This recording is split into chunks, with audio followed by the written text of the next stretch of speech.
Bonjour, nous sommes Christina et Didier et nous avons une fille de 14 ans, Virginia. Nous venons d'Italie et depuis un an, nous vivons à la Reine-Montéglin. Voilà, nous sommes arrivés au 4e dimanche de Carême et l'Évangile nous propose la parabole du Fils prodigue que notre pape François, dans sa modernité et sa fraîcheur, appelle le Fils rusé. Ton frère, que voilà, était mort et il est revenu à la vie. Eh bien déjà une bonne nouvelle, on peut revenir à la vie. Nous sommes devant un Père qui fête notre retour, car il attend depuis toujours qu'on retourne à la vie à travers lui et dans la joie.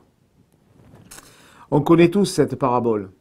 Le jeune frère pensait s'émanciper loin du père et il part, chose que le père autorise bien sûr, car pour grandir, il faut peut-être partir. L'autre frère, par contre, reste au foyer.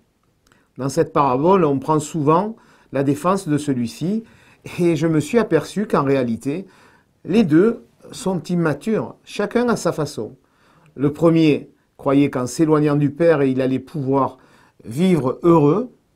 Le deuxième, qui reçoit sa part d'hérédité, même s'il n'a rien demandé, reste non pas par amour, mais plutôt par confort, par habitude, et peut-être même par peur de l'inconnu. Donc dans cette histoire, nous avons trois personnages. Un fils qui dilapide tout son argent et qui était désormais perdu. L'autre fils, peut-être un peu mesquin, qui reste tous les jours aux côtés de son père, probablement sans le comprendre. Un père à l'écoute. Mais qu'est-ce qu'il a de si extraordinaire, ce père? Eh bien, il organise une fête.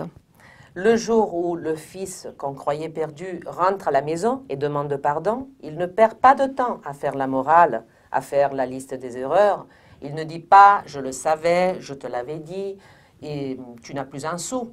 Il est au contraire au comble de sa joie. La même joie qu'il essaye de partager avec le fils aîné, sourd et lointain lui aussi, dans son manque d'amour fraternel. C'est justement l'amour infini de cet homme qui est au centre de la parabole.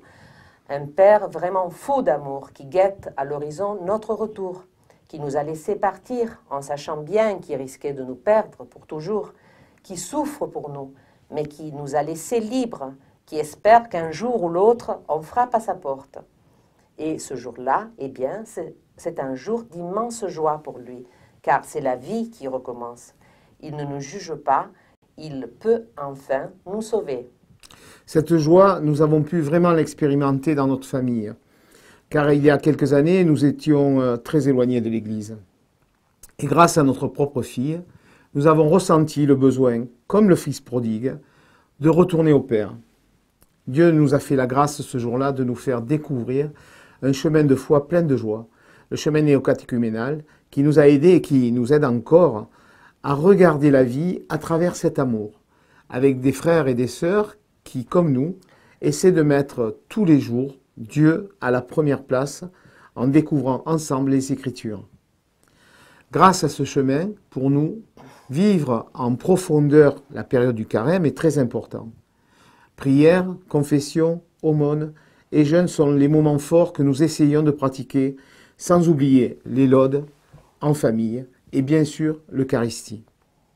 Et tout cela parce que nous allons vers la Pâque du Seigneur, la vraie fête des chrétiens.